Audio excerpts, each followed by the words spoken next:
Danny, get in the chopper! A digital psychedelic revolution of the mind. Paleolithic emotions. Medieval institution. Godlike technology. It's time to start thinking globally. And acting locally. You want answers? I think I'm entitled. You want answers? I want the truth! You can't handle the truth! Blessed by the name of Benjamin, this is Ben. And Ben. Riding the AI wave.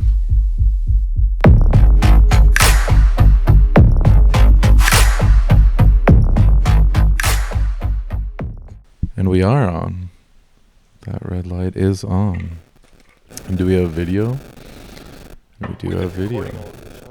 Okay. Oh my goodness. Okay. Yeah. Well, a big welcome to Ben and Ben. with Riding the AI Wave. And today we have a special guest with us. Jerry Isdale, is that right? Jerry Isdale, yes. Yes. Hi there. And this is Melee and Haku, and down there is Maki.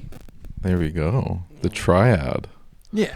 Yes. And Jerry, if you could, for our listeners, could you just introduce yourself? Where have you found yourself on this path of technology, of art, in the fields that you are most passionate about? I'm a mostly retired computer programmer, electronic hobbyist. 40 some odd years in the fields of computer animation, interactive media, generally as a tool maker for the artist. I was a coder, part of the software teams that were involved in early film animation, like The Last Starfighter, Flight of the Navigator, a few others back in the day. This is the mid 80s. Later, I was doing interactive CD-ROM and got involved in doing early virtual reality systems in the beginning of the 90s, which transitioned me into doing repurposing military technology to be entertainment technology, which wound up getting me into the military entertainment industry, doing virtual reality, augmented reality systems, R&D for different organizations. I did a 20 years worth of DARPA related contracting, Defense Advanced Research Projects Administration. And then about 15 years ago, I got involved with the Maker movement, Make Magazine and Maker Fairs and all the 3D printing and laser cutting and so forth. And decided that it was time to leave LA area, move to Haiku, Hawaii, where we are now, and started creating maker spaces here. Maui Makers, the couple of spaces on Oahu, and helped create spaces around the country. Wound up with another DARPA project, the Hackerspace space program, which funded a whole lot of different small projects at maker spaces that were involved in space-related activities, and then created with my wife, the Maui Institute of Art and Technology, which we are now, and that's basically a cover for us doing contract work, art projects, whatever it is that we need to run through a organization. And I do art-related programming at this point. Working with my latest project is a smart webcams that put a little bit of Python and AI intelligence behind a webcam that will then feed into applications like Touch Designer or Unity, Unreal to do skeletal animation. The camera recognizes human pose and positions and skeletons, and then feeds that to the software, which can then animate it or use it for particle generation sources and so forth. I have some clips I could show you later. That brings me to here. That is a plethora, a plethora to dive into. Whenever I hear about military grade technologies, in my brain, the world of military has had the funding to be ahead of the curve for at least 10, 15 years, ahead of the curve that the general public has access to any of those pieces. And you're telling me you were working with DARPA and military contracts in the early 90s with the beginnings of virtual reality. And I know with where a sense of how is virtual reality being used in the field right now, I'm hearing a lot of training programs. Growing up myself and in college, I grew up with Halo and Call of Duty, and I think that's very much the consumer-based like simulations and training programs. But when you get into the actual military funding of real scenarios of training our military personnel, to what extent is the virtual world and virtual reality offering us in society? That's the training end of things is where I got involved into the military side of things, basically. I was originally doing garage virtual reality.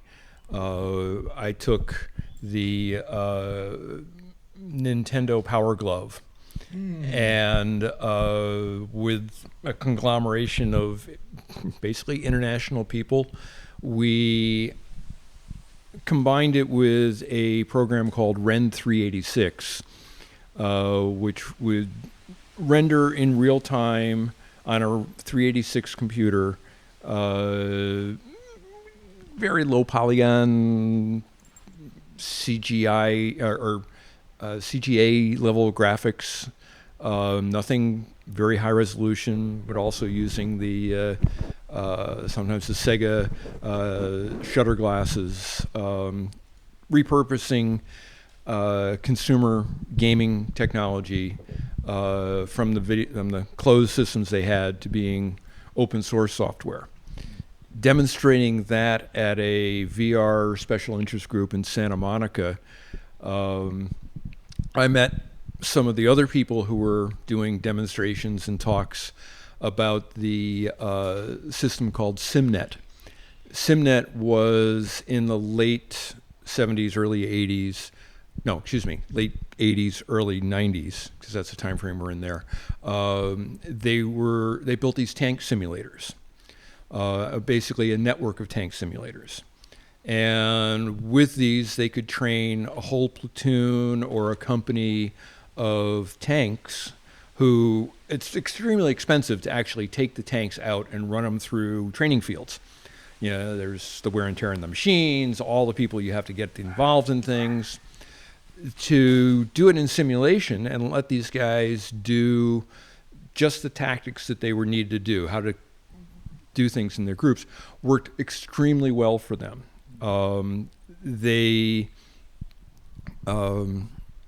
were able to create a protocol for distributed simulation so that each tank pod has its own simulator that just sent updates to the other guys and so forth. And the gaming systems have brought this on, developed some of this stuff later.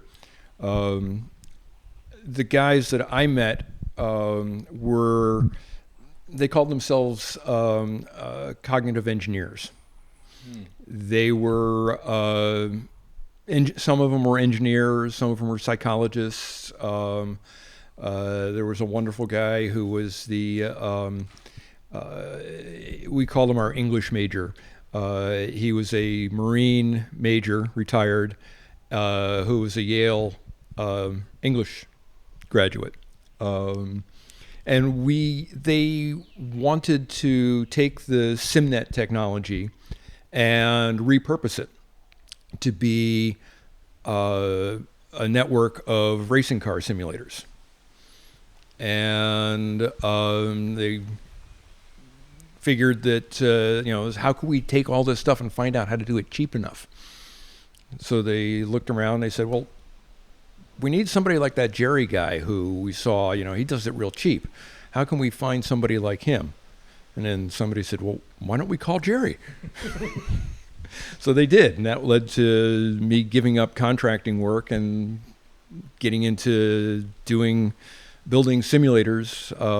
It took a few years, a few false starts, but we wound up building a 24-pod IndyCar simulator at the Sahara Hotel in Las Vegas, circa 97, 98.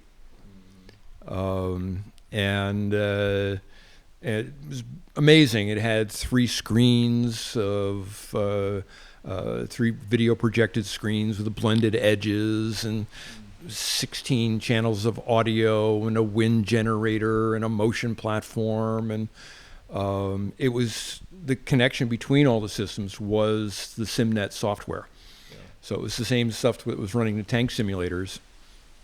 And by that time, it was more than just the tank simulators. It was combined forces. The military uses it for infantry training, combined infantry, air, subs, and across a whole lot of levels of it. But it was a fun repurposing of things, and that's. I was, writing the underlying code for those guys and writing a lot of proposals for other things that we did. And yeah. Is there anything that you used back then that can be repurposed for today? Like how much of that, as an engineer, it's like every 5 years almost you have to forget about the code. We're at 5-10 years, but the skills remain. So the skills code remain. Code goes away. The skills remain. The code the evolves. Uh-huh. It's kind of interesting. The code that I wrote in the mid 80s, mid 80s, 84, 85, for the software that was used for Flight of the Navigator and so forth. I was working on the geometry modeling side of things, and we created a whole suite of Unix tools, small programs that would read their input, modify it, and spit it out the back end. And the poor technical artists, the tech directors, were writing scripts, shell scripts, to put these things together. And I said, gee, we should make a visual programming tool of this. When the company went belly up in 87, the Toronto office bought the software out and turned it into a thing called Houdini, which is a high-end 3D animation software. The head of the software group, when I was in the company, Greg Hermanovic, then took a core of that software and moved it on to a thing called Touch Designer, which is what I'm using these days to do the modeling, the animation software that I've been playing with lately. So yeah, it sort of moves along. A lot of the same concepts are there, but it's moved so fast. And what do you think it's driven by? Or I'm sorry. I was gonna say, it sounds like it's driven by business interests more than. Sounds like it's driven by business interests more than like anything else. Business interests put a lot to it, but a lot of it is the creative talents pushing the art and saying, I needed to do this. And if you want to make this movie, if you want to make this video game and make it look really cool, let's do this with it. And in order to do this, we need to stretch what can we do with things. In doing the last Starfighter, the initial spaceships that we created on the world's fastest computer, the Cray XMP at the time, were too clean. They just looked, it was shiny plastic, brushed metal type of thing. So when the directors said, it looks too clean, they invented a thing called dirt mapping, which was an early form of texture mapping. And you'd map dirt onto them and scorch marks and so forth onto the ships so that they would look different. As you speak of, this evolving art form to meet the demand, I mean, you're talking, Ben, we're sitting here with the man that made Flight of the Navigator possible. I mean, this was an early Disney film that made it out there, of this little boy that comes in contact with this alien craft, and he goes inside of it, and now he's blasting forth across the Earth's surface at tremendous speeds. And we're there as the audience. We're there with this little boy blasting forth across, flying. Now, for me, like growing up, I was like, that movie touched me. That and the flight, like that flying feeling, the movement of this spaceship, I knew something was different. I knew that there was something new here that I hadn't experienced before, that was taking me to another level of experience. And that was the technology. That was you, Jerry, on the back end coding to make those Me and visuals. An army of others, but yes. Yes. But this is a part of the team that was a part of technology, bringing the experience of the viewer to a whole nother world that we had never seen before. And I think that's what we're looking at right now with the innovation and revolution of AI and of AI generated art and technologies, and how are we incorporating this new technology into the experience of the viewers and users. And what is a cognitive engineer? You mentioned that, and is it related? You probably anticipating this question.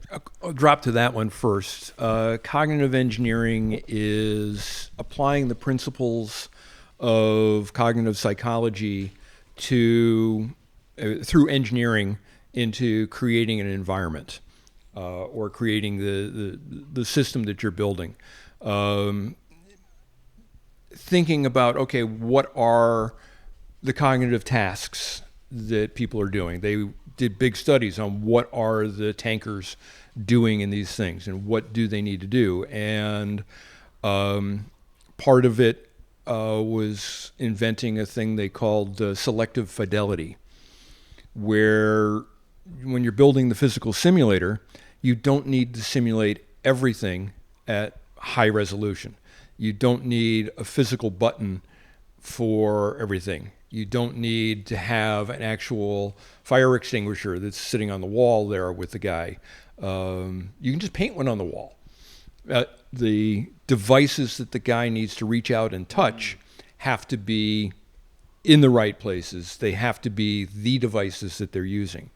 A lot of this then goes into your game development and designing in game theory or game development. Game theory is a technical term of other things, but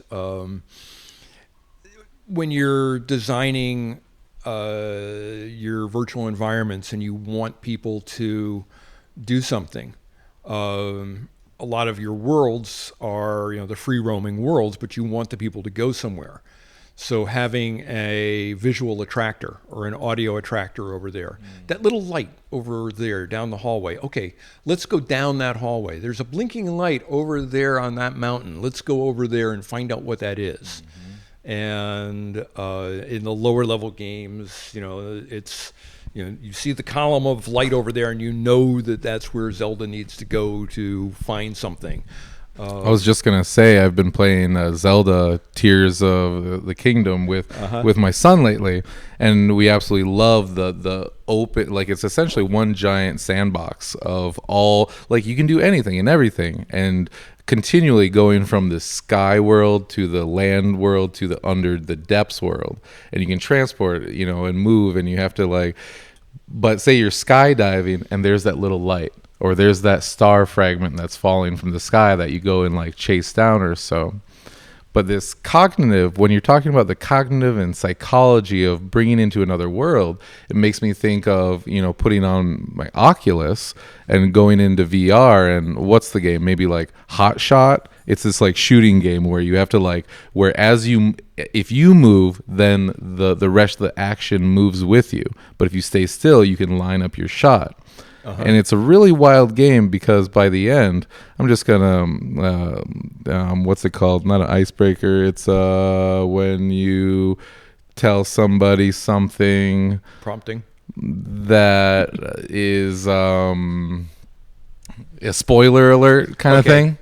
At the very end, it has you take the gun and shoot yourself in the head to be done with the game. And I thought it was the most disturbing way to finish a game that I've ever seen. Well, you have to be good enough to play all the way through and finish this game, but it ends with killing yourself. And I am still psychologically disturbed in the fact of there's only one option in the end of this game, and it's to kill yourself. That's disturbing. And yet it's one of the highest played and most popular games out there in the VR world right now. But you're talking cognitive psychology in the gaming world. What kind of effects do these games and what we're bringing, that path that we're bringing someone on, the user experience, what are we bringing them through this technology? There's a lot of scariness in that. You can do the immersion that you get in a virtual world can be tremendous and have deep impacts on people. It's actually very highly used in psychological training, in psych therapy, especially. I forget the term, where you acclimate people to things like fear of spiders or fear of flying, and you slowly acclimate them to an airplane. It's impossible to take somebody on an airplane if they're, they utterly freak out on it. The way you expose them to this slowly is you go to the airport, you stand there and you watch the planes, you go to the gate, you watch the planes, you go out, you get on a plane, you go out. They have these mock-up planes that you can go on and so forth. You can't actually go into the gate without having a ticket for you and the therapist. So that's kind of expensive, especially if you're not going to make the flight. But if you put on a headset, you can get on the plane, you can feel the whole thing, you can go through a whole lot of the experience, maybe not having turbulence, but you can simulate a lot of that, and actually a shaking chair can simulate that a lot. Simple cues can tack you into that feeling, and it can be very deeply affecting. I know a number of people that are using it for therapy. And then there's a whole lot of the game developers and so forth that are a lot of kids or guys who are out there going, hey man, it would be really cool if you shoot yourself at the end of the game. Wow, wouldn't that be cool? Oh, that's so sick. Yeah, and have you thought about the trauma that you may cause to people? And it's like, oh man, but I would just think, oh, we can tweak them that way. It's like, guys, morals and ethics is something that is not well taught in school. Is that the worst thing you've seen? What's the worst application of cognitive behavioral engineering And what do you think would be the best to put a positive light on I wouldn't things? call that cognitive engineering, because it's not really applying the better principles of engineering to it, and good cognitive psychology. That's akin to Cambridge Analytical doing all their propaganda tweaking, using and feeding you little bits of things. That in some ways, that sort of cognitive engineering is to me some of the most offensive and scary stuff out there. The way that we've learned how we can tweak people's minds and push them in directions that we want them to go, and to herd them by feeding them little bits of things. Whether it's text or visual or sound, there's an awful lot out there which does not consider morality, or their morality is the 1980s, 90s greed is good. And that's an anathema to me. Where do you draw the line between good and bad, or is manipulation? Is it like a lot of people a lot of people just believe all manipulation is bad, but I mean, I think there is good AI and bad AI. Well, you're trying to manipulate me into making a statement. It's Yeah, a good thing. it's all. If we use manipulation or persuasion for just about everything. If we're having a discussion or an argument with somebody, we're trying to lay out our views of things and convince them to follow our views.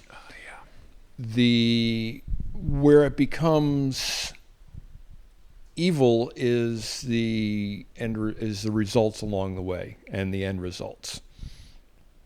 Political gain, that was Cambridge Analytica. Political gain, but also political gain for nefarious purposes. If it's political gain to convince people that being kind to your neighbor is a political positive, is the political goal we're trying to get, that to me is an okay, as long as you're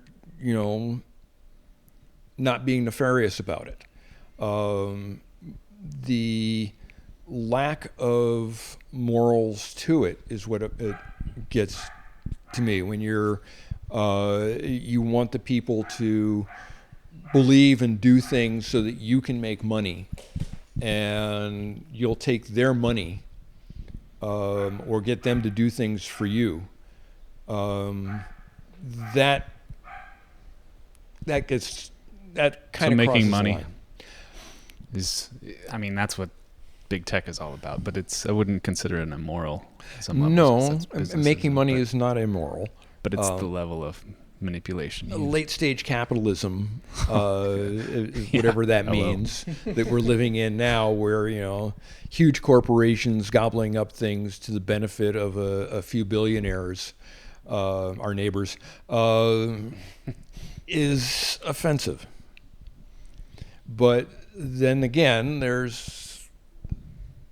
I own Tesla stock, and it's done really well for me. Okay. Not much, but some. Yeah, the money is all flowing towards those big corporations and our 401ks and all that. Yeah. It's there anyway. But can we go over Cambridge Analytica again? I don't 100% remember it. Do you remember? I know they scraped some data from Facebook, right? This was with the Trump. This was there's a couple of nice documentaries on Netflix, and Netflix is a whole nother conversation on manipulation and psychological warfare, going back to the descendants of Freud, and the government using this technology of psychological warfare against and with the public, with society. But Cambridge Analytics wasn't that the election between Trump and It was Hillary and what they did of social media and Facebook in and particular with navigating, Facebook, they targeting scraped Facebook. people on the middle edge and leaning them one way or the other. What it was an application of data science, and data analytics, and there's a very interesting early piece from Cambridge Analytica where one of their lead people gives a talk about how they use the technology, and she's very proud of how they used the technology of scraping the things and finding people's views, and then being able to target advertising to them and tweak the advertising to Manipulate. And it's really interesting to watch that with hindsight of now, of knowing, okay, you were manipulating them, and yeah, you were doing, I mean, her talk on it is a classic geek thinking about, wow, I wrote this code that does this amazing stuff, man. It's really cool what it does.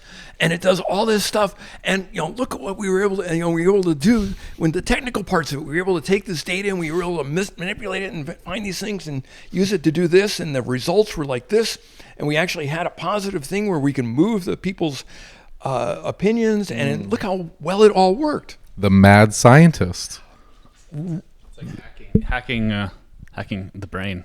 Yeah, brain hacks, and that's a big part of it, and it's quite capable. The capabilities we have for doing it right now is Effective. Scary. The effectiveness. Highly effective. That's where the cognitive sciences have gone so far, and now our data sciences combined with that have been able to make it so we can close the loop on it and say, okay, we do have the results, we can do the manipulations, we can verify the results on large or small groups.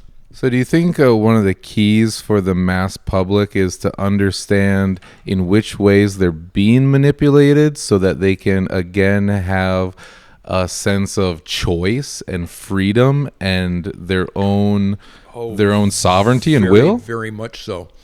Because right now there's maybe no awareness, and they're just eating the pieces of crumbs and leading down. Especially for our young folk, and I particularly mean the very young, the kids that are getting into it. And, under 10. Yeah, under 10 and under 50. And over, and over 70. Yeah, to some degree. We teach kids sex education. A little bit, and that's its own world of things. There's a little bit of basic computer literacy that people are taught. They're not taught, and they should be taught. And there was a very good talk about this, I remember, one of the podcasts I was listening to briefly about teaching kids about the algorithms that are used to garner your attention. And the girl who was writing into it said, we were taught about this, that they look at what your likes are. They look at what your views are, and they feed you more of those. And if you like those, you get more of those. And yeah, people react and have interesting reactions, and they say, okay, well, I like car crashes. Car crashes can be cool. But then you get more and more car crashes, and you get fed more of the stuff, and you get fed, and the algorithms feed you more of this stuff. But if you're aware that this is what the algorithms are doing to you, you can consciously say, okay, I don't want to do that. I don't want to see that. I want to see the good things. And she was able to change what she saw by liking good things. And her whole feed changed, and her whole outlook on life started to change. What if you could choose the algorithm? I think it'd be cool if you could choose the algorithm. Like, there's the idea that even though you like the good things, you can be fed things that make you react, because rage is the strongest emotion, and they'll show you things that'll make you that way. Like, if you could choose the algorithm that would just eliminate that kind of dark design aspects of cognitive engineering or AI. It would be really nice if there was a lot more exposure of what what you could show, and it then winds up being people who will tweak it the other way. I really like to see the violence. I want to see more of the violence. You get a lot of, especially some of the kids, the boys, hey, I like these things. It's scary but it would be nice if the algorithms expose those things to you. There used to be things where you could have sliders that would say, hey, I want to see news articles that show me more of this and less of that. I don't want to see sports in my Google News, but you can't turn it off. I have no desire to see about it, but it always shows up in my feeds. Maybe is that part of the free will and the choice of maybe dictating what you want the end result to be, and then to have that catered experience get you to that place. Say like if somebody's fiending off of the rage and the violence, but that will create an end product of somebody that's going out starting fights and now in jail and then down a line of life that they don't want. What is it that they want? A successful career in this field and an awesome relationship with communication skills and self-regulation. If they're aware of those things and aware and willing to and been taught about those things, yes. Most kids aren't at a level where they want that. It gets very scary when you look at the difference between a lot of the kids that I see here who have been exposed and are thinking and are aware of these things, and you see kids in other places that have completely different ideas, and it gets really scary of some of those. Completely lost in this whole other reality based off of what is forming those worlds for these children. And is it a stream of Netflix movies or games that they're being fed? And a lot of it is going back to the biology of psychology. We now know that if you see or hear or do things, it gives you a little endorphin punch. You get a little bit of dopamine or something, and that gives you that little thing that's scrolling down when you see a like. It feels good, and so you want more of that feel good, and you want more of that feel good, and you want more and more, and so you scroll and you scroll, and you get caught in that scrolling of that dopamine.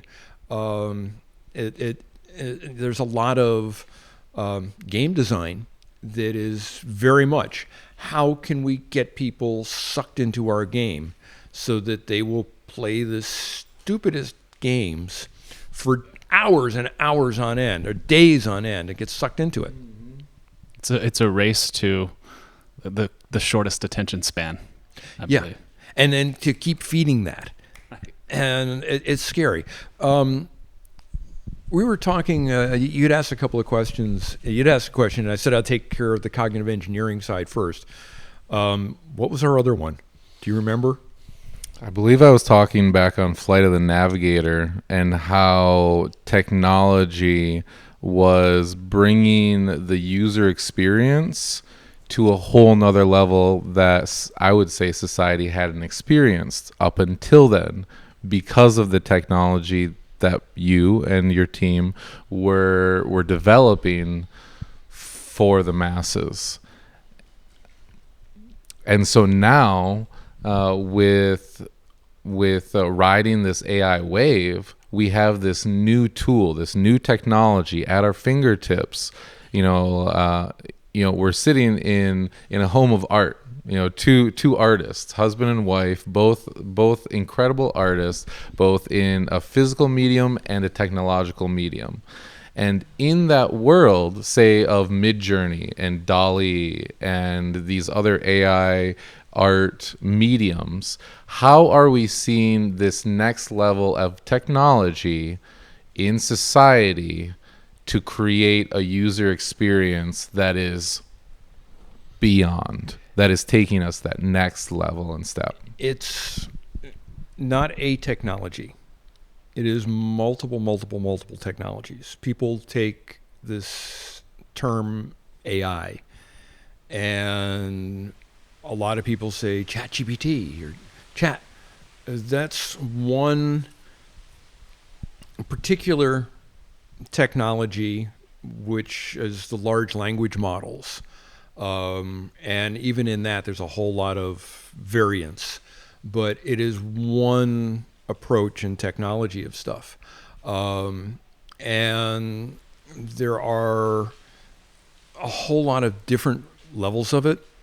One of the things that is objectionable to it is that it scrapes existing media, text, art, and uses that as its example. That's what they call the latent models inside the different levels of things. Which we're finding different cases of copyright infringement. There's all these artists out there that have their art out there, and say somebody types in, create me a picture of a sunset and a palm tree and some boats in the style of Jerry.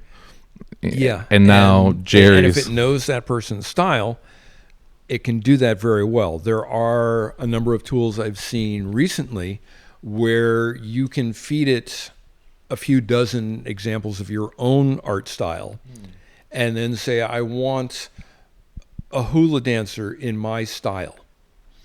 And it will create a bunch of examples of that. To me, these are excellent starting tools and conceptual tools. There's a whole range of potential in there for abuse as well as use.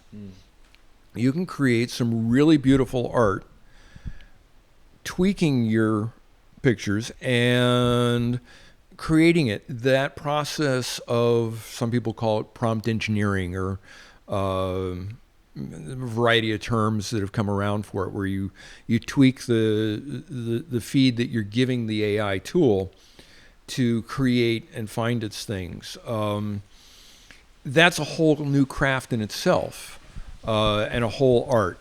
Like learning how to use a digital tablet or a touch tablet was a whole new way of doing art, or a mouse and a monitor was a whole new way of doing graphic design, and that changed the world radically. I mean, there are very, very few people who do honest to God paste up work and set up a lithograph machine, or actual typesetting by setting lead type. Versus the innovation of Photoshop and Illustrator. I mean, that's another example of how technology came in, and then what did that do for the industry? Freed up, time and the ability to create more pieces. Again, I think I heard yourself in a few different examples with the simulators. It's a money saver. The time, money, and resources that would go into a physical labor have been then offset by technology to meet you like halfway or 3/4. And it's Here we're completely replacing a human skill. not completely. You're not completely replacing it. You can, in some ways, replace it.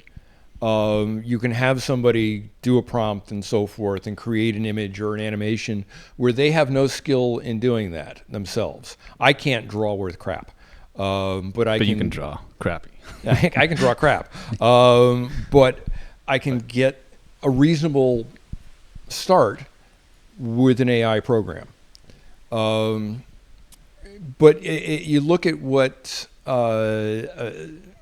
the early word processing tools did. I don't know if you guys were around for some of that. Of course, right? When Middle school. yeah, when you could use Word.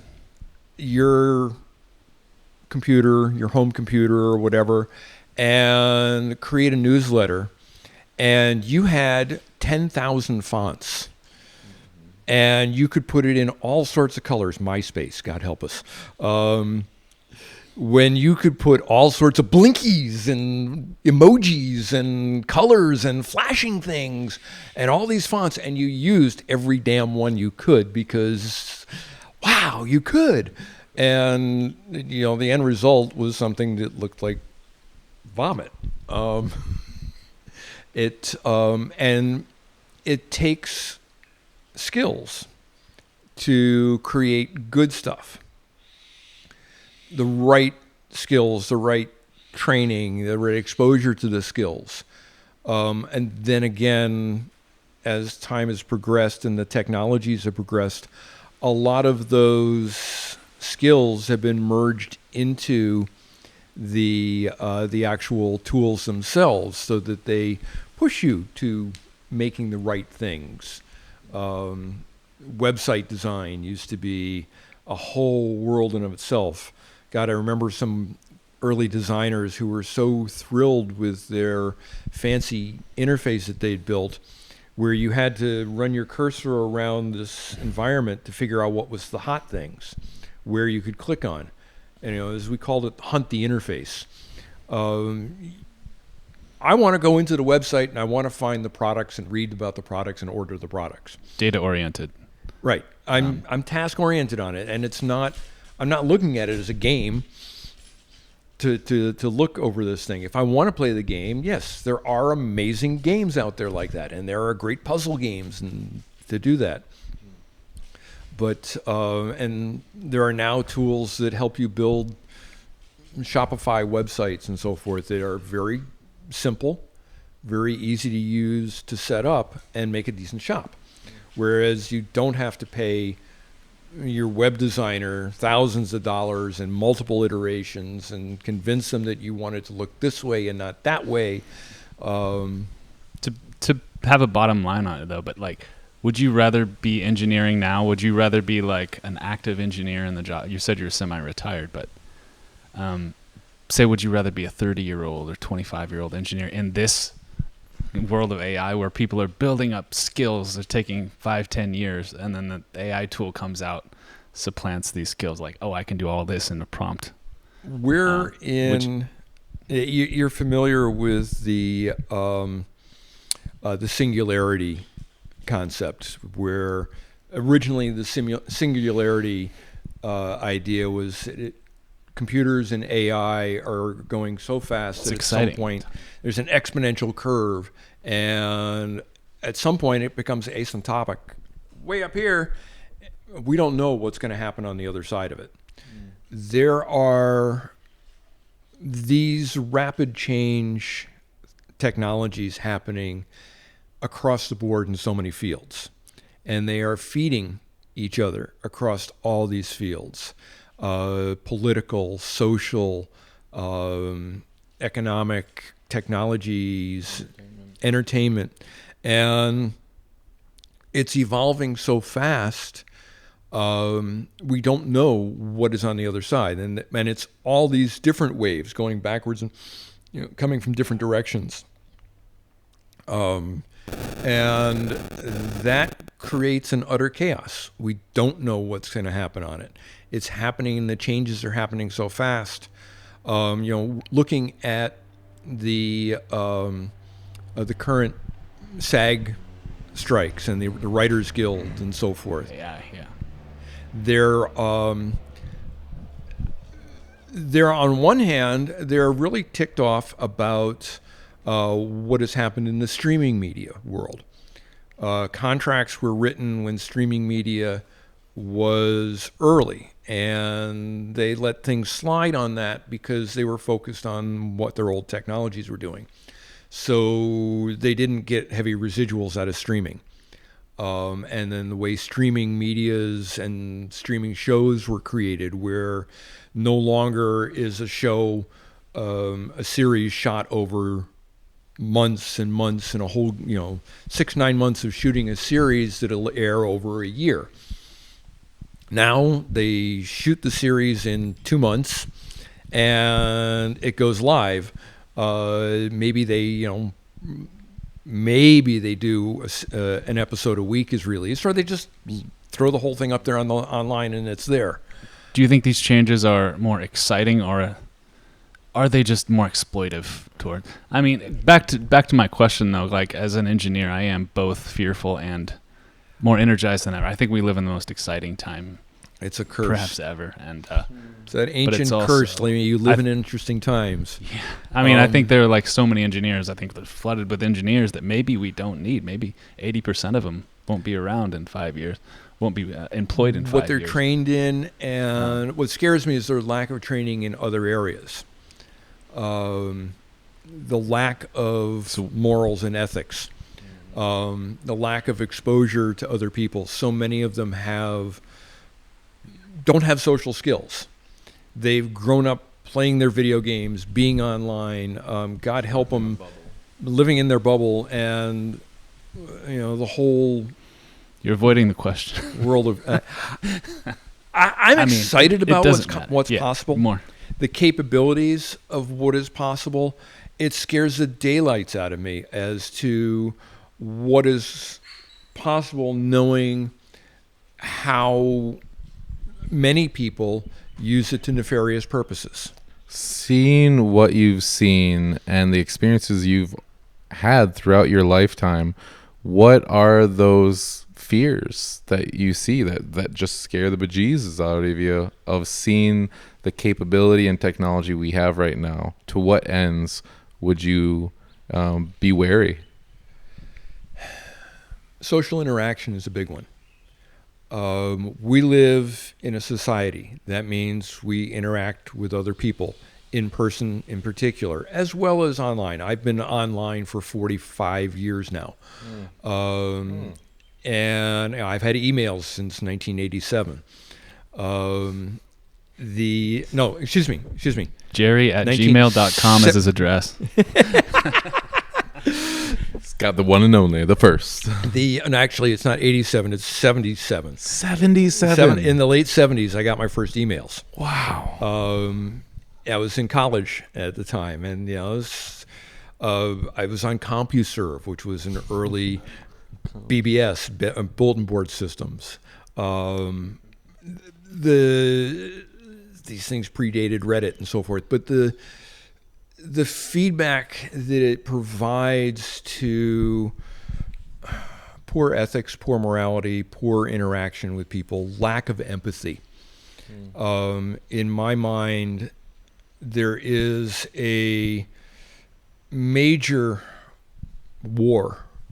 battle between those who are empathetic and those who are sociopathic. Is that within the engineering culture or the culture at large? That's culture at large. Engineers tending to be more geeks and focused on their technologies and not the social interactions. When I was in college, you were required to take a number of electives in the other schools. Psych 101 was a classic for people. Debate 101 was a classic for people. You were required to take these, and everybody hated taking it. Oh my God, I gotta take that psych shit. And it's like, but being exposed to it has a lot of good. Being exposed to other people, being exposed to good role models in it.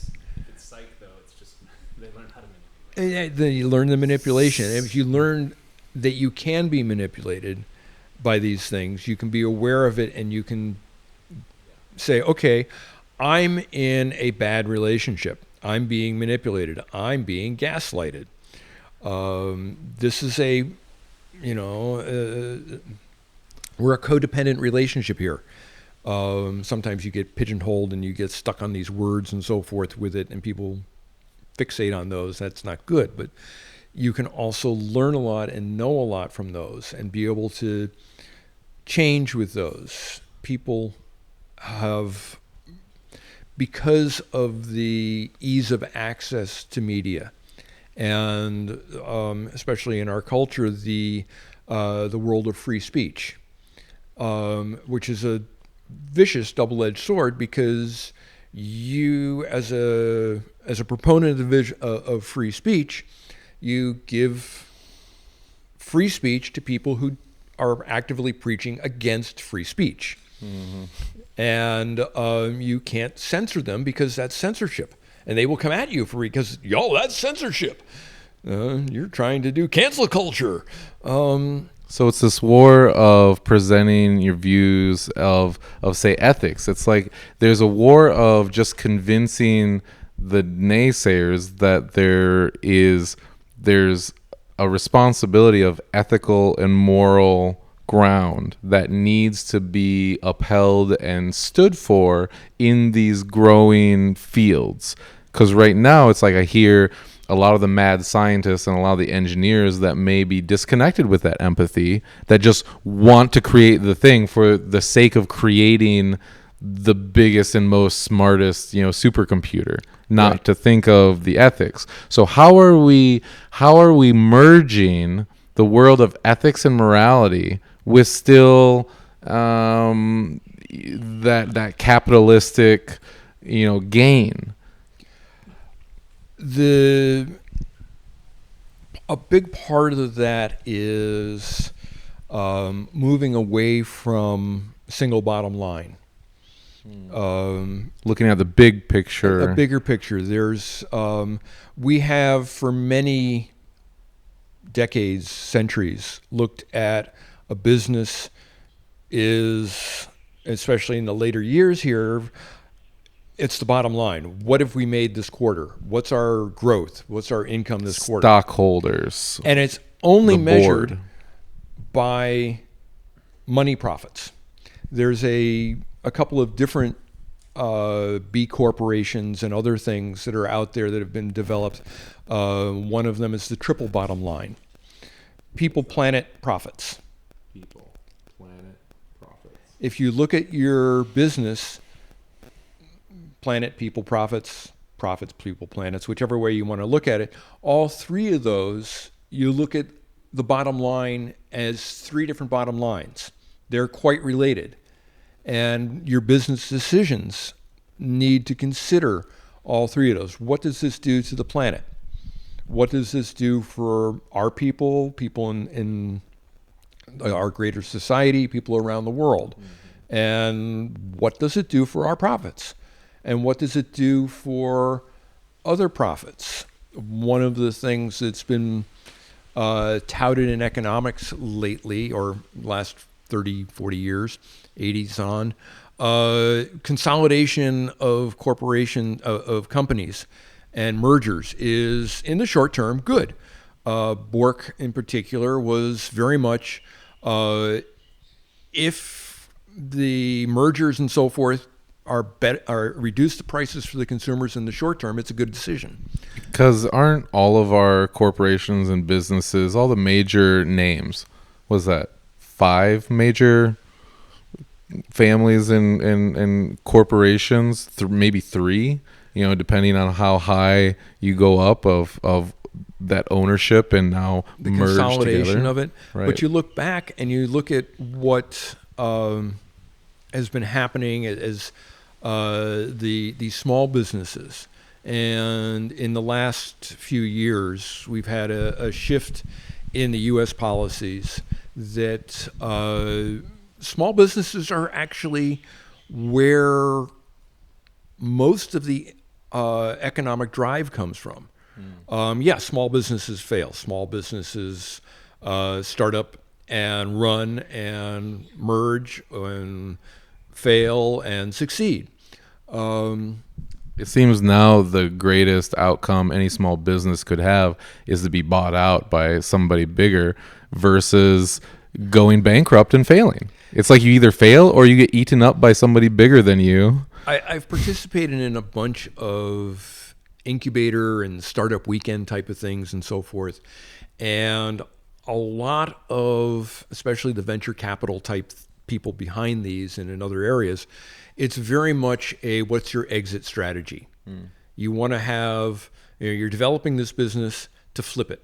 You're getting into this house to flip the house, as opposed to creating a lifestyle industry, a lifestyle business. Or a community. Community. You know, it's like, for what values and purpose are you perpetuating and continuing this atmosphere around? Right. Is you want to start a bakery because, not because you want to make a great product and then sell it to General Mills, because you like baking and you want to teach your kids the love of baking.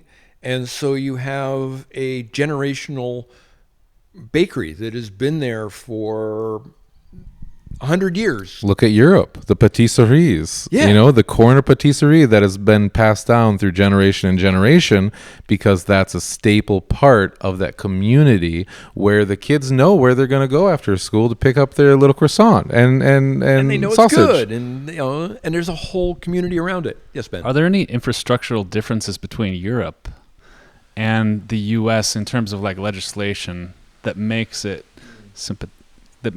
more compatible with the small businesses and helps small businesses like the I think it's a patisserie? long-term cultural bit.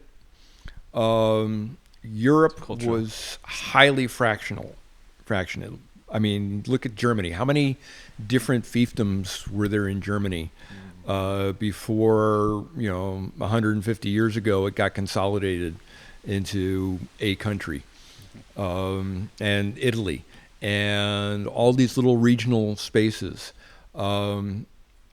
People, and a lot of it was competition and wars between them, and conquest and.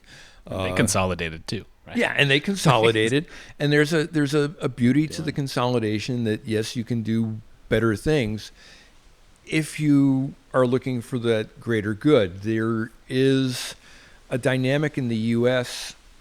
that is a couple of competing dynamics that make for the United States. The idea of democracy and equality and freedom to do. You're not beholden to your landlord to live there forever. You're not giving tithes to the baron.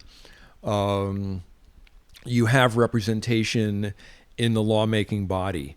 And alongside of that is the myth of the rugged individual, which is actually a improper myth, because it's not really the rugged individual. It is the community with the individuals doing their thing, but working towards the greater good, the community beyond it. A lot of the rugged individual stuff comes out in the prepper community of, I'm going to be an insular guy. I've got my bomb shelter. I've got all my food. I got my guns. I'll be good. I'll be able to live. But you need to have the community around you, and it's the community around you that will make all boats rise. The old saying of a rising tide lifts all boats. If you work together, you can create a bigger success.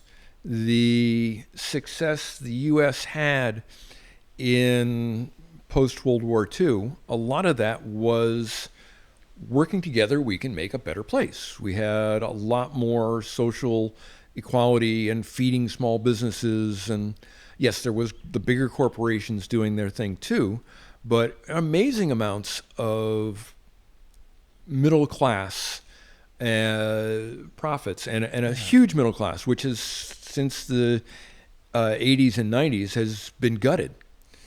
I mean, you know, look at the vanishing middle class in the last 10, 20 years. And the inability of people to start a business. And I'll rant on the student loans in that as a big problem in that. People were told, hey, you can get an education, you can go to college, you can go to this tech school, you can take out a loan, and you'll learn how to be an artist. You can go to our art school for 5 years and become a successful artist. Or you can, you know, go to business school and, you know, go through college and business school and post-business school, get your doctorate or your master's. Yeah, you'll have $500,000 in debt, but you'll be making a lot of money really fast. And, you know, then they find out that, yeah, you're not really going to be making anywhere near the money that they were telling you about, especially, you know, some of the trade schools and so forth. It's like, oh yeah, you can make a lot of money being an artist. There's a lot of money being an actor. But, or, you know, a lot of money being a lawyer or a doctor. And then you're wind up with these major debts that you can't get out from underneath the debt. You can't create the nest egg that you need to create a small business, to start your own private practice, to be an independent contractor. Do you think socialism is a tool we could use to battle against the consolidation of American business? Or is there another way where we could just help small businesses, offer them loans, and create a money flow system for small businesses? It's a loaded term, socialism. I'm not trying to get you to make a political statement. Manipulation. No, it's and it gets twisted. There are a lot of shades and variations in economic and social and political policies. You know, the ideas of socialism in some respects. Aside from that term, is there a way to battle against the late stage capitalism? Yes. Consolidation of late stage capitalism. What do you think are some tools we could use for that? One of the keys in it that kind of fell on the wayside with the maker movement was a tagline that I used for a long while. I think I still do in my emails of using it now. Design global, build local. Design global, build local. Build local. Make your designs globally. Release them, maybe open source, maybe something that gives you residuals. The residuals are great. That's passive income. Big part of the SAG things. God help those poor guys. I don't know if you saw some of the rules that they're trying to put through. The studios are trying to bring people in for a day of work in which they will be scanned, have their voices recorded, and then let go, having signed a contract that turns over those scans in perpetuity to the studios with no residuals. Forever. With no residuals. With no residuals. So they have your visual and vocal likeness, and which motions which they can use forever, and you will get paid $200, $500 for the day, and never see a single penny from the hundreds of different materials that they will use from you. Right. Now, that's what they're trying to do right now. Yeah. That's one of the things they're pushing through. Ooh. And, you know, a lot of it is, we're just doing this for the background cast guys. Yeah. You know, the background characters. Extras. The extras. World of extras. And, you know, to me, you know, there was a whole bit of, you know, wow, we can generate crowds to make these battlefield scenes. And, you know, we don't have to have 10,000 extras out there running around to make Ben-Hur.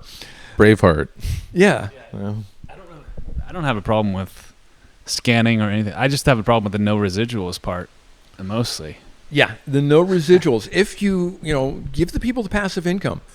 It's highly exploitive otherwise. And it's wrong. Let's just say it's wrong. It's fundamentally unethical. Yes. And that presupposes an ethics to it and a morality. But yes, that is how we keep a society going. And we can do those things. The collaborative collectives, the local builders and design folks, to share our knowledge of how do we build a food forest? How do we use technology to help us do our agriculture? And then how can we do agriculture on 2-acre plots? Maui has a tremendous number of 2-acre subdivisions where they've taken the big ass plantations, like the one I live in here, and it was subdivided into 2-acre lots. That's in many parts of Maui and Hawaii, 2 acres is the minimum subdivisions, especially for ag areas.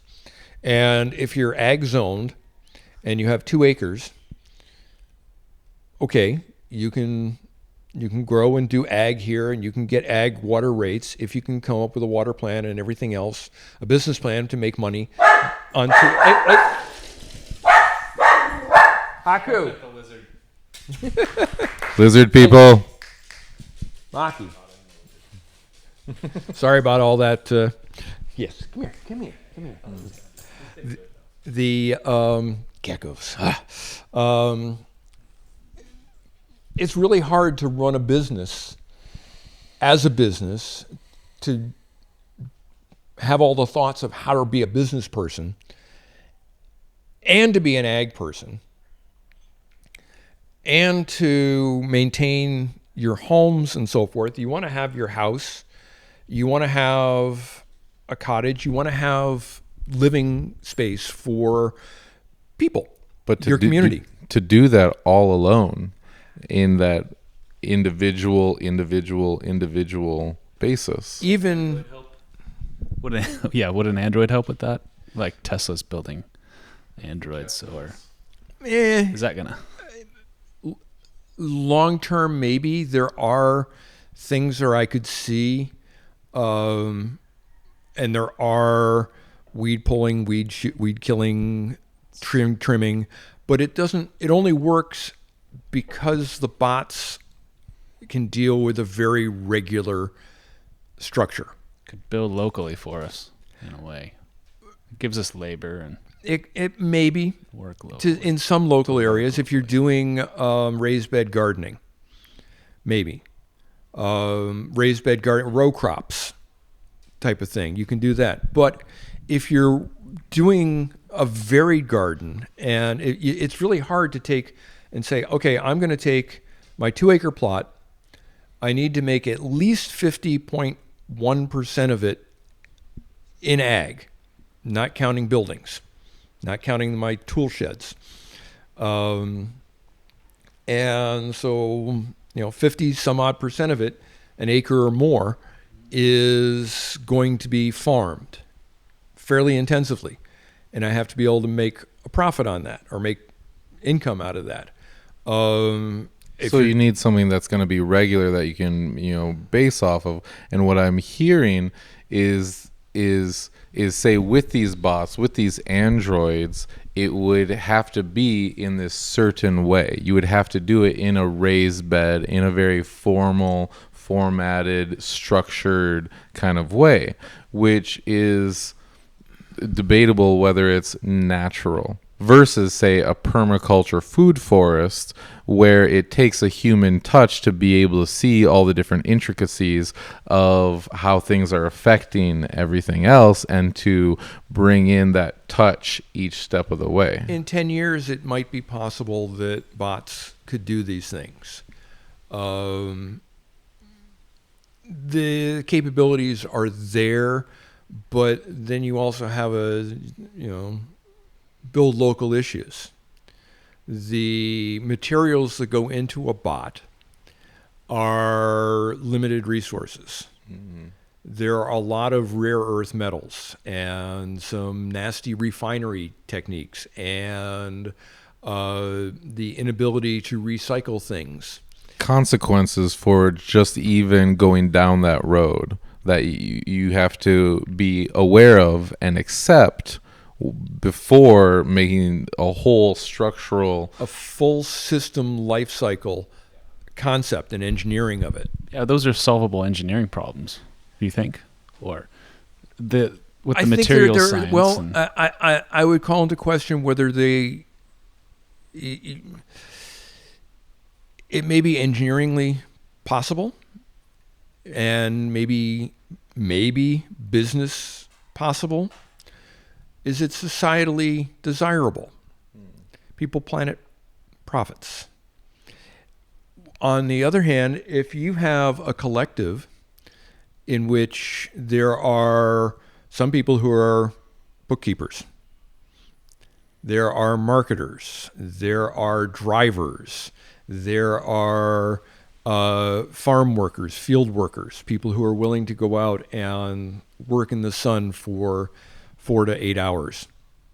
There are people who will come to a property on a cycle basis, do a day's labor on the property or a couple days labor, and then move to the next one and do the day's labor for that one and a day's labor on another one.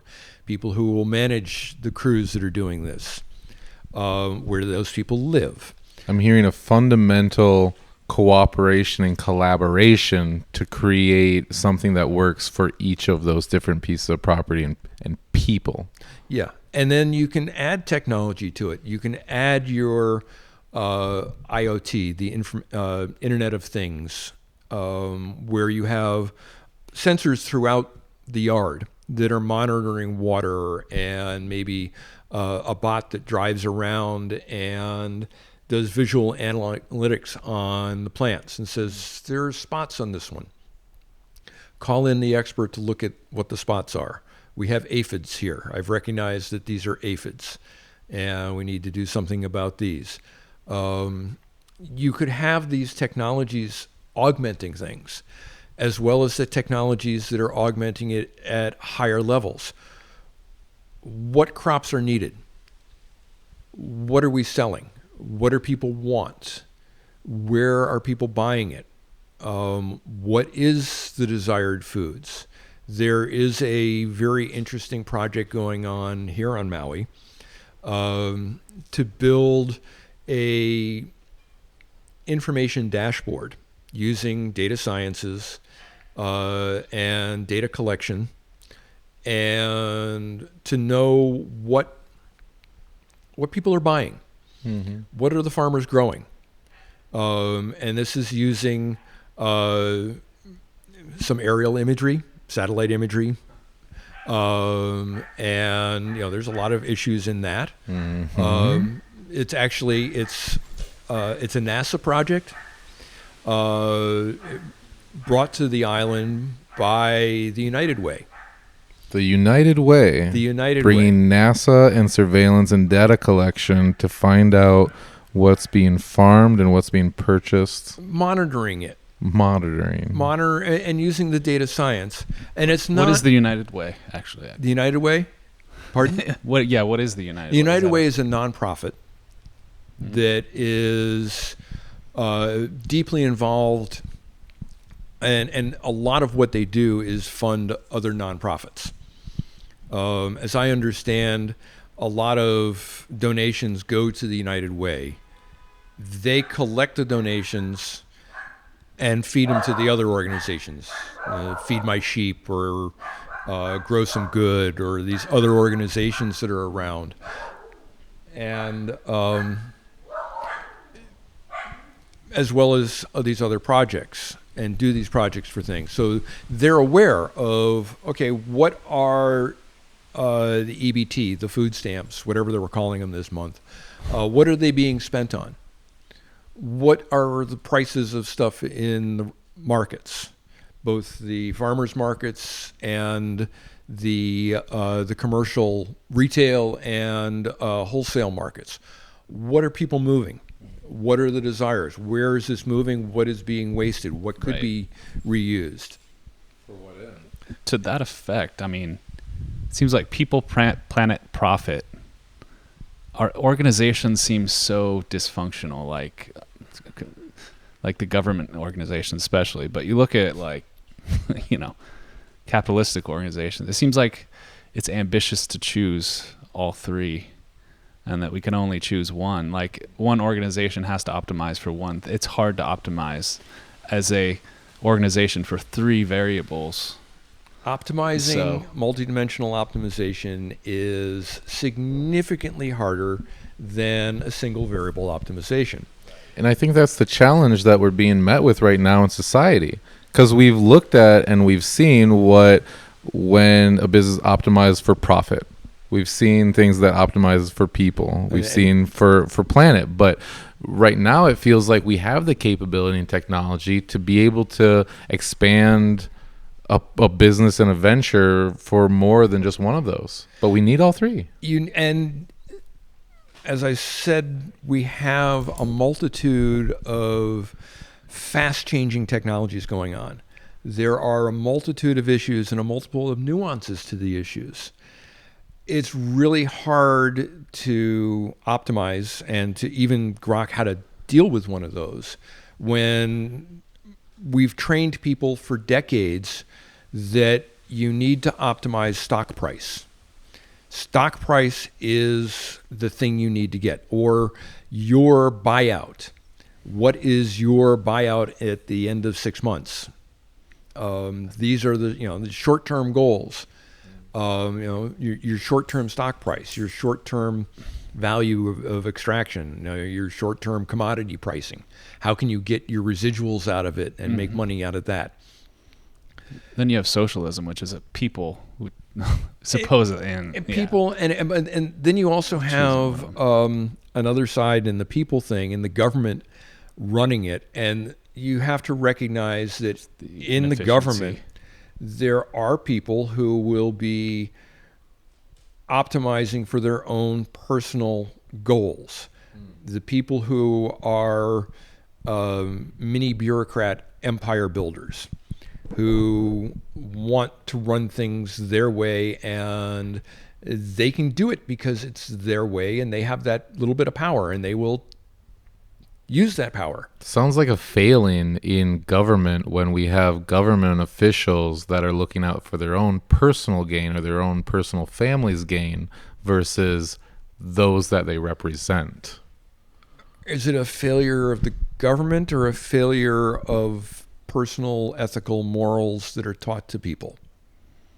And that have allowed those. We've allowed those, and we've cultivated greed is good.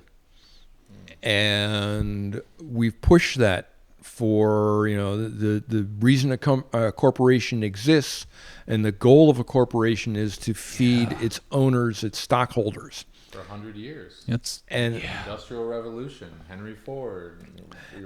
But if you look back at things, though, a lot of the foundations of that, the people were thinking about people along with it. Right. They were thinking about, yes, profits, business, but they're also thinking on the society side. We do need new stories and new ideas behind people, planet, profit. It's a catchy phrase, but there's no stories out there. Like there's The Wolf of Wall Street, which is a story that's I think is highly influenced this current generation. Yeah. And it's back to your phrase, greed is good. And it was from that era. Straight from that movies. Yeah. It's, we don't have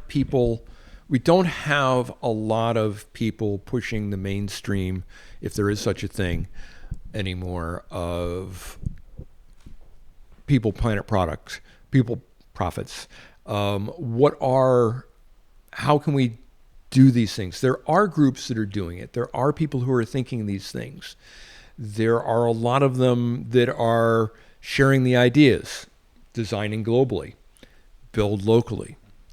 Have a local group that is aware of these things. They're talking to their friends in Asia, in Europe, all over the world, in Africa. They're sharing ideas of how do we make the collective. And then they say, okay, well, this worked over there, but we need to do a tweak for it here.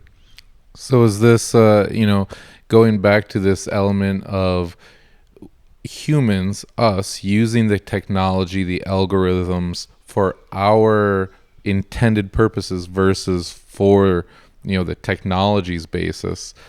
How do we then use that, the people, profits, and planet as the end result? And how do we then start to manipulate or to shape the social construct and importance of that, and start showing the different examples, the stories, the successes, like make it sexy, make it appealing of this is what's important to you, your fellow man, your interactions, the green, the air. There's a beautiful piece there. It's a green credit. There's this organization that's going around to indigenous peoples and tribes and giving them so much money per green acre. Finally a financial and economic abundance coming from the value of having a healthy ecosystem and getting paid for it. The things like that, stories that are shared, and going back to network literacy, people willing to see those, making blipverts. What's that? Blipverts. Blipverts. Blipverts. Blipverts. Advertisements that are blips. This is Max Headroom. I don't know if you remember Max Headroom or not, but it was a dystopian thing. Max Headroom was supposedly a computer-generated character. It's actually a guy in a rubber mask, but he would spit these things out. He would he would narrate the stories, and there would be these very quick advertisements that are blips. Yep. They are 5 seconds long. Yeah. We had our 5-minute commercials, 30-second commercials, 5-second commercials, and it's that real quick little thing that blips through, plants the seed, and it repeats and repeats and repeats Retention. a whole lot of different times, and it sticks that meme in your head. Yes. And memes being a mind virus. That's the original term for a meme. It's not the picture with text on it. Mind virus. A mind virus. Where'd that come from? I'm not sure the original derivation of them. What's the selfish gene?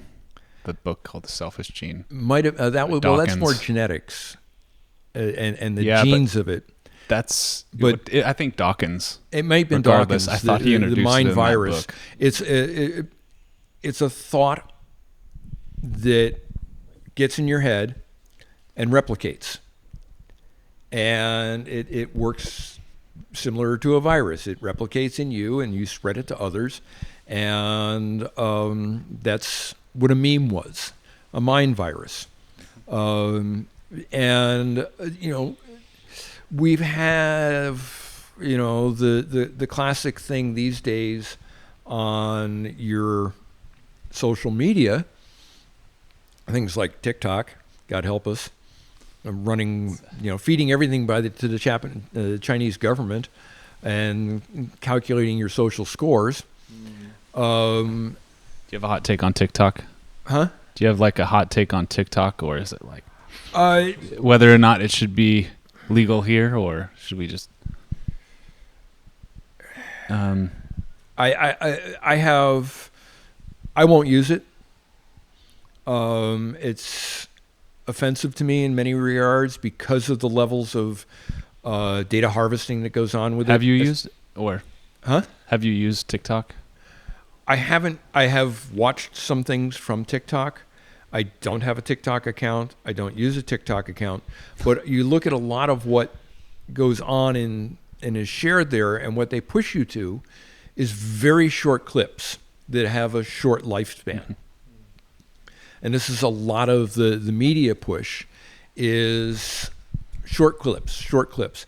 If and a lot of what the short clips is how fast can you shake your booty? How quick can you get that little endorphin hit to somebody? I've been caught in those algorithms before, but is that a meme though? Would you classify those as memes because they don't have the same stickiness? The overall part of them is a mind virus.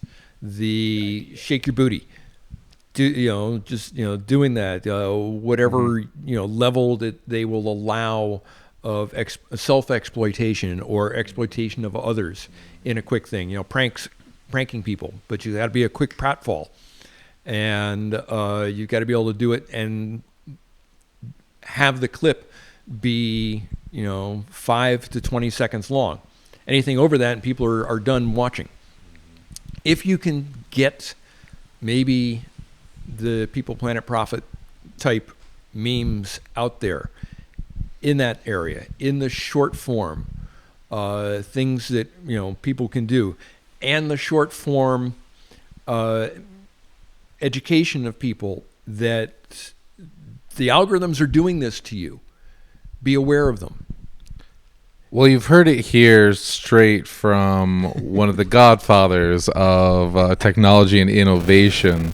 If you want to change the world, you want to make a difference, stop shaking your ass around and videotaping people arguing and fighting, and start creating content that is promoting people and real connection, the planet, and the green and the growing of our world, and your own profits.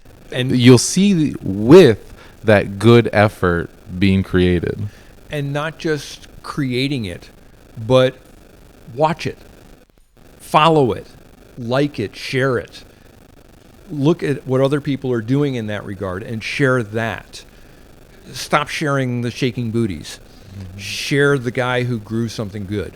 I absolutely love this channel of it's a bamboo university, I think in Thailand, where all these students come together and make up all their models of bamboo, and they're creating these designs of bamboo structures.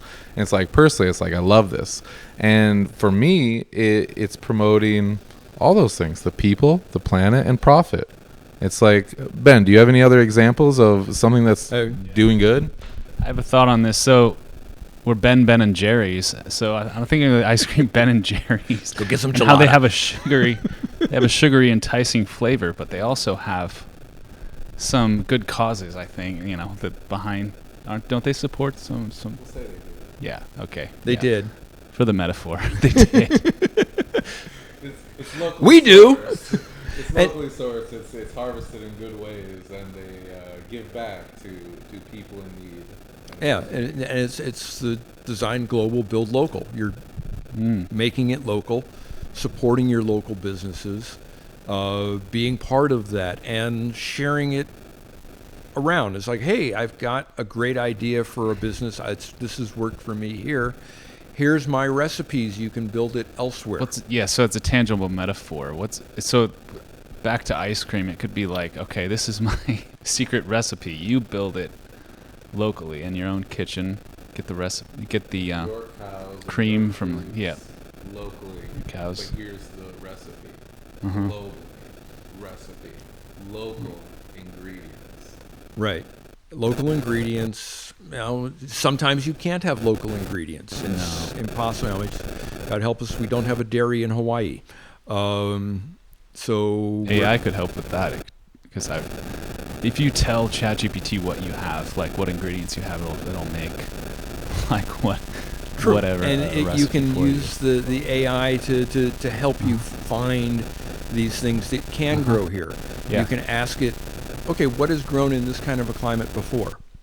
But it needs to be trained on that, and somebody needs to do that. Somebody needs to see that there is a utility and some level of People Planet profits out of that. Some bottom line that they're going to get back to for training, putting in the effort to train an AI and to do the data harvesting and the data collection.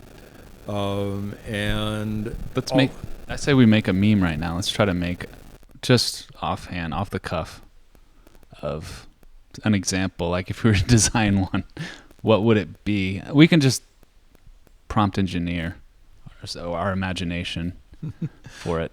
I'll just drop back to What? the two that I've been Yeah. mentioning here. Design global, build local. And that what are we designing? Like, anything. but what? Is it community? What sort of community can you design that supports small businesses, supports growth of food, supports That's housing? thriving with happiness, that's thriving with connection, that's thriving with a sense of purpose. It's like, what's important, and what do you really want to see and feel in your community, in the world, in the city that you live in? And how can you use your talents to make that happen? What are your talents to do it? You happen to be a programmer. You happen to be a data scientist. You happen to be a psychologist or a business person or a marketer or a bookkeeper. What can you do to help those things happen? Number one, come together with other like people in the field and sit down, have a drink, share a meal, and see what you can create together. That's the piece. Connection, come together, Yeah. co-creation, collaboration. Community and collaboration. That's why we do the Maui Technies. Yeah, there you go. I don't feel like I have a crisis because I don't feel like I can build local or use any of my skills that I've been developing as a software engineer locally very easily. But Well, because of that, it makes it difficult to connect. A lot of that people. is if you're a trained software engineer, and I was part of the crew that actually wrote the General Electric Software Engineering Handbook in 1978, as the software engineering was a term coming out. Planning, doing the stepping through things. You can use that for developing the support tools for this environment. Maybe I don't know what your background in developing was, if it was deep in accounting software or deep into business management or It's shallow into everything. then there are a lot of places to dive into. A lot of Maker Tech was shallow dives. Some people went very deep into some areas of things. Watch out for it. You might break your neck in a shallow dive, right? Yes, don't dive too shallow, You know. or make sure you know what the waters are like. Yeah. And, if you're diving shallow, dive across it. Shallow dive. Anyways, weird metaphors, but knowing a lot of different solutions and having exposure across a large number of areas helps you see solutions that you can apply. And you don't have one tool in your toolbox. You have a multitude of things that you've done. You can say, hey, we could do that this way, but, and this would be a lot of fun to do it this way. But, if we went that way instead, we could get it done in a week. And, it's like we could build out a whole system of, a business accounting system to run small farms and all this other. Or we can hire a bunch of accountants who can actually do the stuff really quickly. And then in the background, we can study what they're doing and build the support tools for them. Watching the people work and watching what people do and asking them what tool would help you. And not just what tool would help you, because you will get the wrong answer for that. What are you trying to do? And look for tools that will answer that question. A lot of, in the software engineering world, we were taught, don't ask people to, what is the report you need? It's like, what is the problem you're trying to solve? What is the bigger issue that you're trying to solve? And then you say, oh, you really don't want that. What you really need to have is this. There's lots of stories where people have gone into featureitis, designing all sorts of features because the users asked for this and that because they thought it would be fun. I feel like that plays into what you're working on too, which is monitoring dance, using gesture recognition, or what is it? And that's that's happening on a local level. You're creating art from locally monitoring what people are. And you can talk about. Can you talk a little bit about what you're working on? Yeah, there are smart cameras available. The Microsoft Kinect being the 10, 15-year-old one. Several other versions of it out there now. Different companies doing it because you can't buy a Kinect. Well, Microsoft doesn't sell the Kinect anymore. They have a new product that is 3 to 5 years old. And there are newer ones coming out. And I'm watching 2-Minute Papers. Yeah, I know that. If you don't know 2-Minute Papers, watch 2-Minute Papers on YouTube. AI guy who shows how fast things are changing, and he reviews papers that have come out and does about a 2-minute YouTube on them. And where was I going with that? Does that relate to what you're working on with the Kinect? Oh yeah. What is that? That's somebody's phone. Dum dum dum dum dum dum. Is it time? Oh yes, somebody's calling you. So sorry. Yeah. Go away. We're talking. What I decided, what I was looking at with it is, I want to be able to tweak the algorithms, and instead of being stuck with what Microsoft can provide on there, whatever update schedule it is, or whatever the vendor is, using OpenCV and various open source, somewhat closed source tools, you can take a webcam and some fairly higher level of processing power. I originally thought I could do it with the Raspberry Pi. I couldn't. To put some of this skeletal tracking in the camera or with a small processor and the camera, and feed that out to another process that would actually take that and use it to generate the animation, the movements. And so I have what I called it was pose to art. Being able to take your different poses in real time and feed it into an art program. I have this code which is out there on GitHub and Hackaday. And Did you make those? I didn't make all the code. I stood on the shoulders of 1,000 midgets. Continued the legacy of. Continued. It's like, okay, somebody had one. They said, hey, we can do this. Here's one. I couldn't get my PC and Touch Designer to actually use the pose detection tool that I was trying to use. It didn't want to work because Python in Touch Designer is of this version, and there's this dependency hell that you get into. So if you have a separate application, a separate computer, which is running your processing environment, it can do that level of processing. So I took what he did, wrapped it up, changed it around a bunch, transported it, used a different version somebody else had to run it on a Raspberry Pi. It spits out Open Sound Control, OSC messages, which is a nice open format, really open format.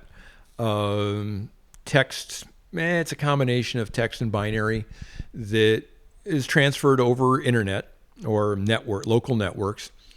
and it can carry anything. People are using it a lot for, as a replacement for MIDI or lighting control systems and so forth. You can design your own protocol layered on top of it, what messages are going to be there and who will listen to the messages. And so I have a set of messages which put out the pose and the point tracking. And for each of the joints that the model recognizes, it puts out XY points or XY and confidence. There are other versions of the AI software. I call it AI. It's advanced processing of visual processing that can track multiple people and actually give you 3D points from a 2D image or a 2D video stream. And then you feed that through OSC, and you can have tools like Touch Designer and Unreal and Unity and these other tools which read the OSC messages and use that to puppet a character. Are you familiar at all with Magic Studios or Tome? I think I've heard of it, but I'm not sure. There's one of the new AI tools, in the last 6-8 months or so that's really come out was Magic Studios, where you can essentially upload any video, say the video of us three sitting right here. Right. And you can overlay then, say, this robotic android or a big teddy bear head on me. Yeah. And it takes all of my tracking and motions and puts that overlay or filter on top of that. Right. So turning any video very similar into that. The problem I have with that is you have to have an internet connection. In many venues, you don't have a reliable internet connection. You don't want to be sharing a Wi-Fi network in a public space. Why is that? Because if you have the crowd that you want, they will also be running that video and overloading the network, and you will drop packets, and you will not get the response and networking you want to see. You may also be in a gallery that is in the basement of a building, which doesn't have internet, and they won't let you onto the gallery's Wi-Fi because that's what they use for their business. That's where their cash registers are. That they need to make their business run correctly. And there's a whole world of security in there. Yes. Wi-Fi itself is insecure. It can be cracked. It can be used for all sorts of things, including 3D tracking of bodies. Just talked about that last episode. Yeah. Some amazing stuff in that area. And the code for that is open source. God help us. Or research papers that are out there that disclose most of what you need to know. But a venue, if you want to have the stuff, you set your system up so you can walk into anywhere, drop your rig down, and your camera and the little computer behind the scenes will take those people dancing in front of it and create animated aliens dancing on the screen in their replicating their motions. And then they can change what's going on. And instead of aliens, they're swirling clouds of gas. Have you imagined to what ends this this technology or this program that you have created and built upon? To what ends that it would be used and purpose for the user side? A hell of a lot of fun. I've seen these things where you have a Connect and the video stuff, and people move around and people play, and encouraging play in people is what I'd like to see with it, and putting it in environments where people will play and interact. There are a lot of a big thing in the art world these days are these immersive galleries where they take 15 walls and they put Van Gogh images on them and they move them a little bit, and they're not interactive though. They're not necessarily static, but they're just there. And there's a whole other realm of people that are doing these things that are interactive, immersive experiences. Yes. That's what I love. Have you seen the Sphere in Vegas? I've seen the Sphere in Vegas. I haven't seen it personally, but I've seen the videos of it and so forth. And Vegas is somewhere that, I need to go see all these things, because there are a lot of these interactive, immersive environments there. Get a lot of ideas there, and wow. It's highly creative. There's a lot of amazing things. Have you guys seen Meow Wolf? Have you've been to one of theirs? Denver. Oh, cool. I want to talk to you about that. I've been to the Santa Fe one, and I got a backstage tour with the people who build the thing, and saw how they were building it. And some friends from then that I still chat with that are artists and highly creative people. Meow Wolf and similar places are destination environments that have been built out by artists, and sometimes they have rotating things that are sensory overloads, but with story behind them. And the Meow Wolf folks have a very deep, very varied story of it's a multi-worlds physics thing going on behind it. And it's very cool. And this sort of thing is out there and it's spreading. Is that an alternative to VR? A lot of Apple wants to put a computer on our heads now. And I feel like, well, you have the Vegas Sphere, and then instead of that, you could just go the route of putting screens everywhere. People think VR means you have a face sucker on. Forever, since the early days, VR meant you had a head-mounted display and a glove. We've lost the glove. Now you have hand controllers or hands. But most people still think you need that face sucker, which rarely does it actually sit well on your face for long periods of time. I'm much, much more a proponent of what were known as caves. And one of my jobs in the military entertainment complex doing R&D was with a thing we called the cabana. It was a cave adjacent to beach and nearby areas. Wonderful acronyms when you can pronounce them. It was 3 sides and a floor that were projection video.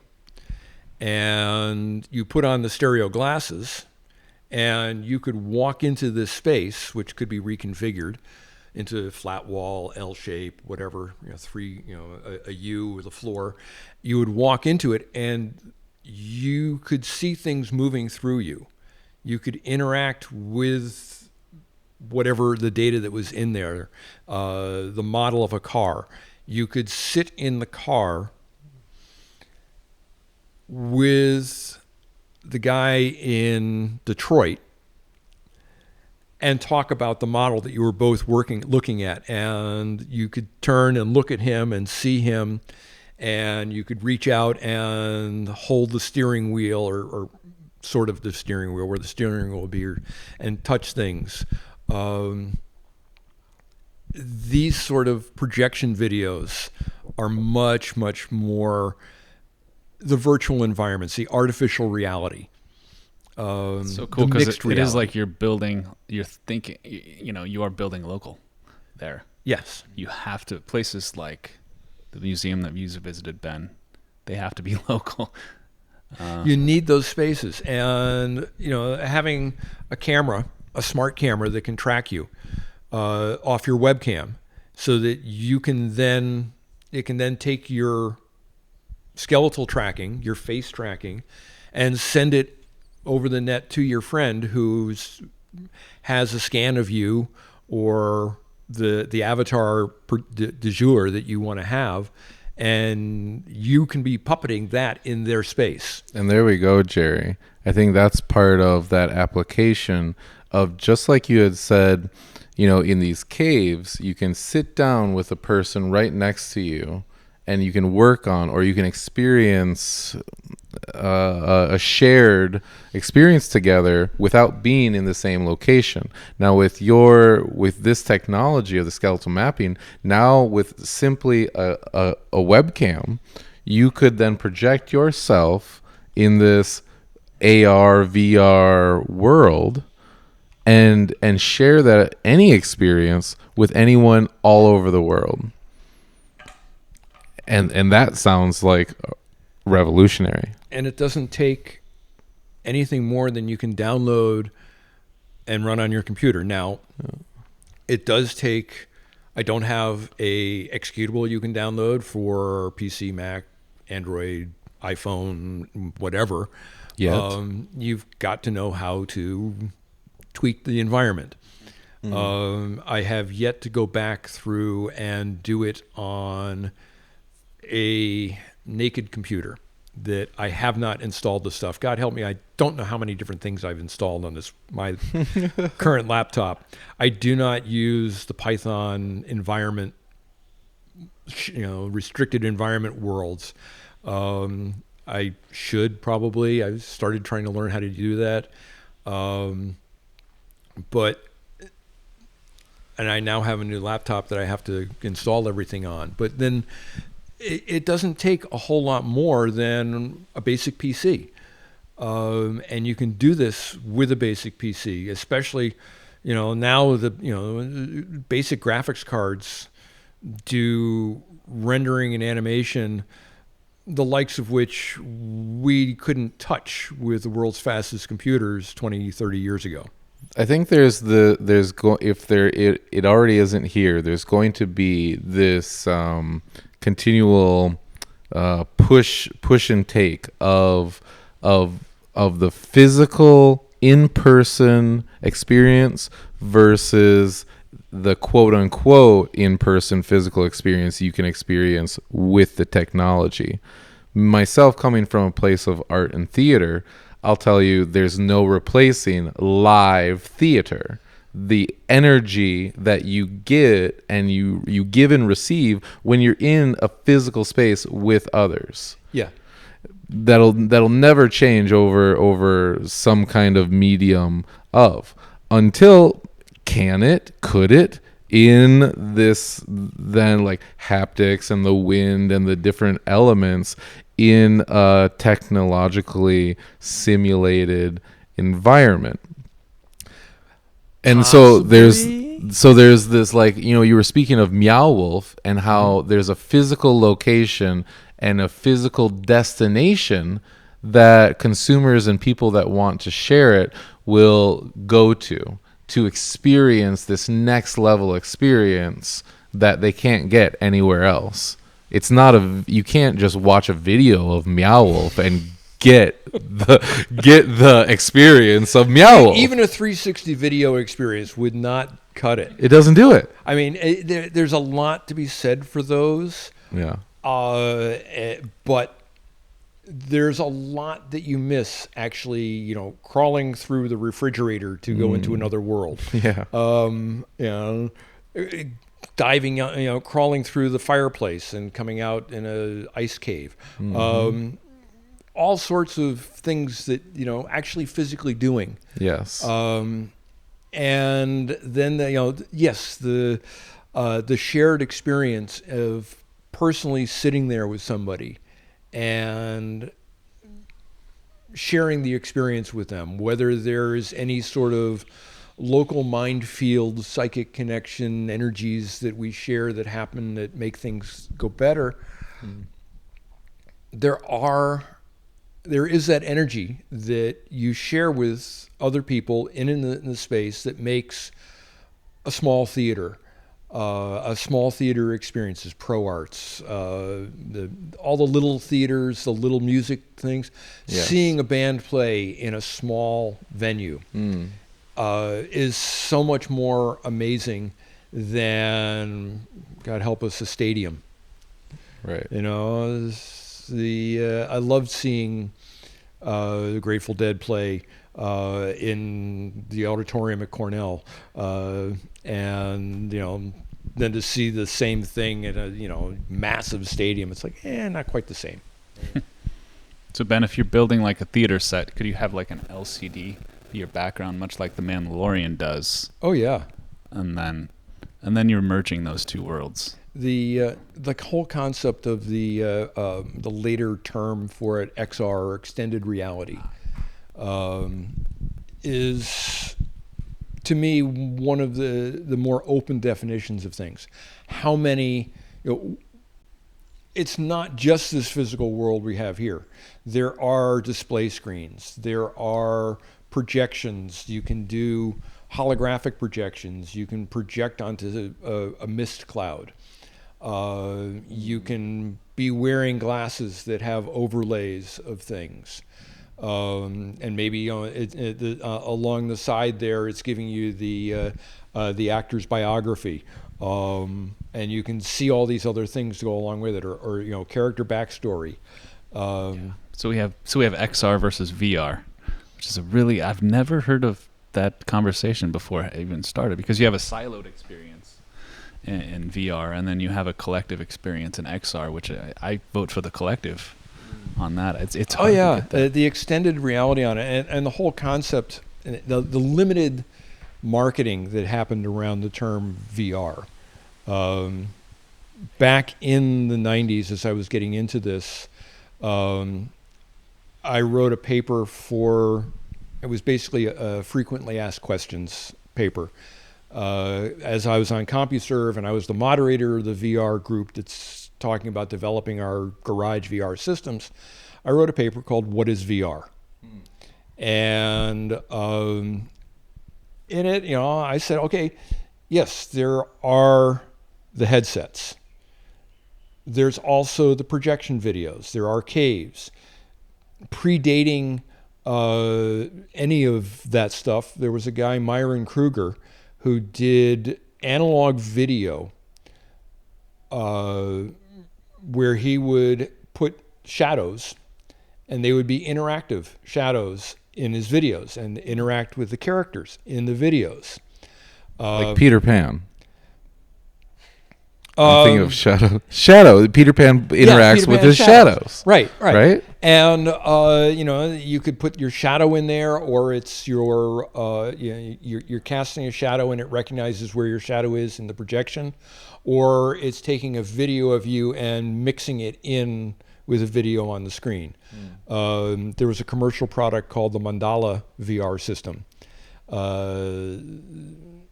that was around for a few years. It did some of the same things. Both of those people insisted that they were independent. They had done it all before ever seeing anything of the other person. But all these systems are available, and there's many different ways you can extend reality. I love them all. They're all cool. And it feels like the access that the community, that society has to this, has only just been hitting the tip of the iceberg. The pieces that are actually developed and available on some levels versus what you're being given right now is so small. It is, and it's also interesting what we envisioned back in the day for VR and AR systems, where you're looking at it on your headsets and all that, has been completely sidestepped and supplanted by this utterly amazing supercomputer that I'm holding in my hand. This has access It's not going anywhere. The phone, Yeah, Apple wants so. to replace the iPhone with their headset. That's their stated idea. And I wanted to talk about that. Not the headset specifically, but like why are things moving in the AR and VR direction instead of the XR? Is it just cheaper that way? Do they want to just encapsulate your whole experience? Is it some dystopian reason of manipulation, of cognitive engineering, or is it just as simple as like that's what makes the most profit? Because I feel like XR is a lot cooler If it could be engineered. Why isn't say Microsoft or one of the competitors to Apple? I guess Microsoft did have the tables, right? They had They had the table. There's a whole lot of what was known, maybe still be out there, known as ubiquitous computing. You have smart surfaces all over. You can flick your display over to there. That was years ago. Shouldn't there be like a renaissance of that as XR today with the cheaper stuff that we have? Well, you wind up with these waves of the stuff that get hyped, and the hype doesn't meet reality. And so the public and the investors sour on it. You've seen those curves. I forget the term they have for it, where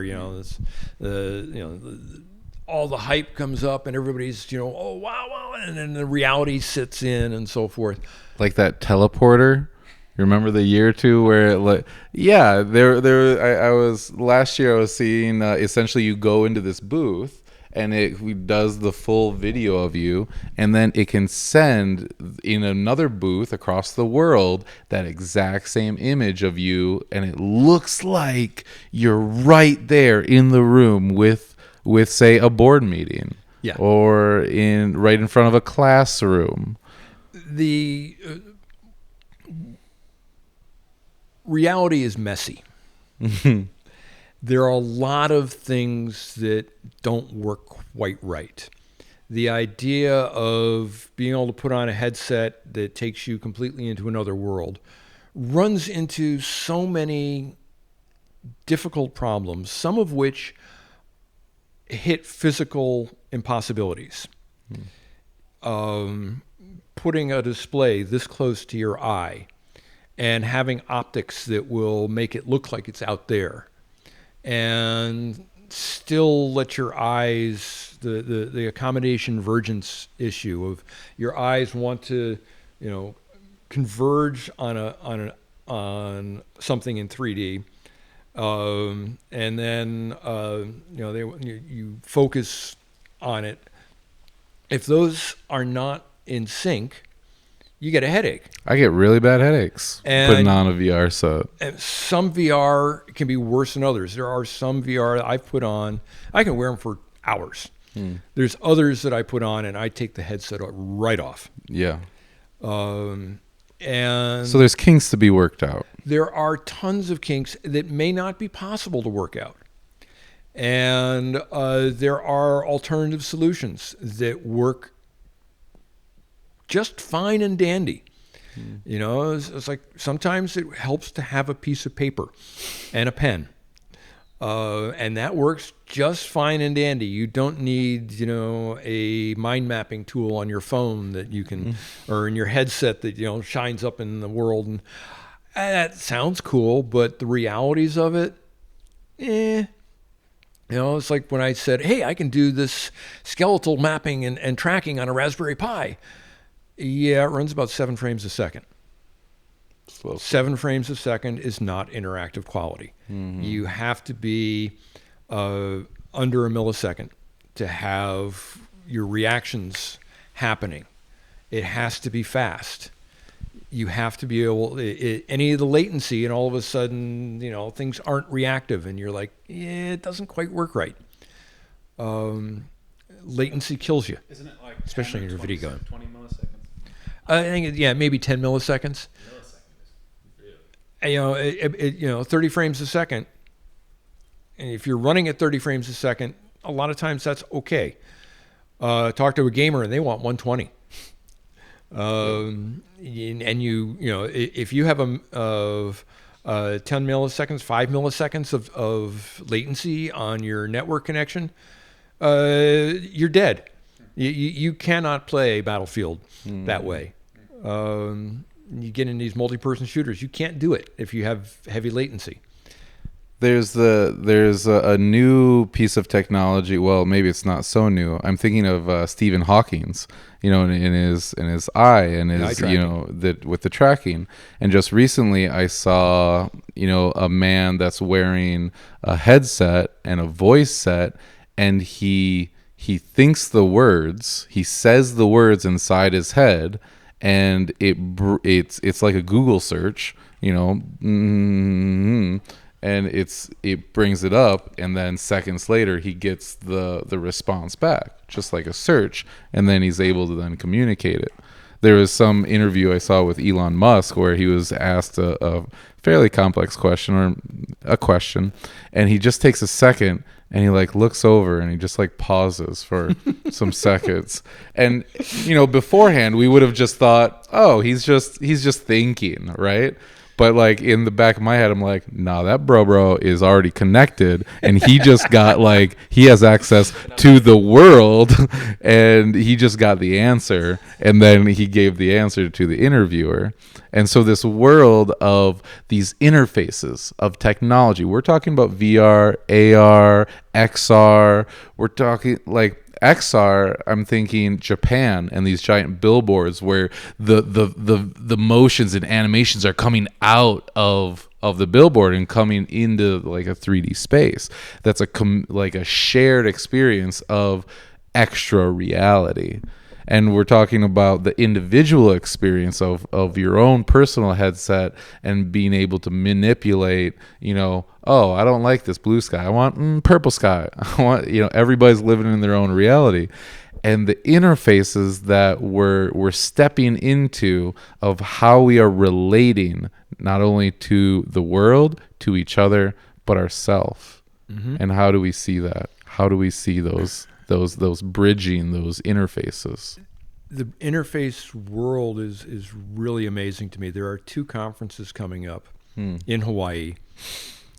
The big one next year is the ACM CHI, Computer Human Interaction, CHI. Computer Human Interaction. CHI. And this is it's been around for decades. Yeah. And it's over in Honolulu next year. It's amazing what the research that goes on in there. You want to see, what's going on and the bleeding edge of what people are doing. That'd be the place to go. I'm dying to go. I've got a friend, one of my friends from Meow Wolf is putting a paper in for that. Yes. The other one is here in Maui in October is the IEEE Systems, Man, and Cybernetics, SMC conference. In that, there's a free workshop that they're doing, which is a 2-3 day hackathon for brain-machine interfaces. It's put on by a company, G-Tech, and I went to one of their workshops 4 or 5 years ago in Honolulu, and they asked me to be part of it again. Yes. And basically, it's an EEG machine. It puts the sensors on your head, and from those sensors you can pick up the brain waves, and it feeds them to your PC and does some pre-processing to it. They have a variety of APIs on top of it, including one to Unity, so you can do 3D. You can control your 3D animation through the headset, through the brain interface. By monitoring the EEGs. We're looking at getting some Maui-based programming teams together to be part of this. Ben, we may have found you a next shallow or deep water to dive into. Right? Yeah, I hadn't dove into them until I got invited to be part of the last one by a friend who does... here's a name you should look up at some point. Anouk Weprich. Anouk Weprich. Weprich. She's a Dutch artist who works in 3D printing and fashion. And her works are spectacular. One of her classics is the spider dress, where she has these robotic spider-like arms on the shoulders that move like spider legs, and the rest of the piece has a variety of sensors in it, which includes distance sensors, so as somebody approaches, it can react to those. And the reactions can be rise up and strike, or slowly reach out and caress. And that may be controlled by the heart rate of the wearer. Are they reacting in their stress, or are they reacting as calm? Galvanic skin response.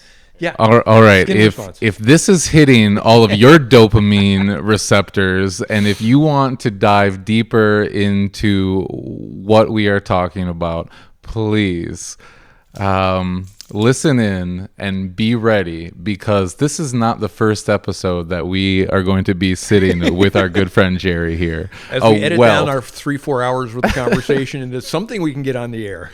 That's right. That's right. For this has been Ben. And Ben. We're riding the AI wave. Thank you so much, Jerry. Thank you, guys.